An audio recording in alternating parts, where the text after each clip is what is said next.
Салкын тиеп авыру очраклары арту сәбәпле Казанда узган атна ішінде 4 мәктәптә 8 сыйныф ябылган. Әлеге сыйныфларда һәр 5-нче укучы авырган. Бу хакта Татмедиа мәгълүмат агентлыгында узган брифингта Роспотребнадзорның Татарстан буенча идарәсе җитәкчесе урынбасары Любовь Авдонина сөйләде. Шул ук вакытта якын арада Татарстанга гриппка каршы тагын бер вакцина партиясе кайтарылырга тиеш. Республика сәламәтлек саклау министры урынбасары Владимир Жаворонков сүзләренә караганда, прививкаларның беренче партиясе кулланылган инде. Татарстанлылар прививка кампаниясында актив катнашалар. Хәзер инде республиканың 740 меңгә якын кешесенә вакцина ясалган. Сейчас мы ждем.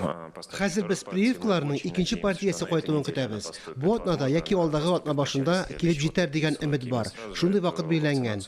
Шунда ук коллективларда һәм поликлиникаларда вакцина ясауны дәвам итәбез. Вакцина җитәрлек булачак.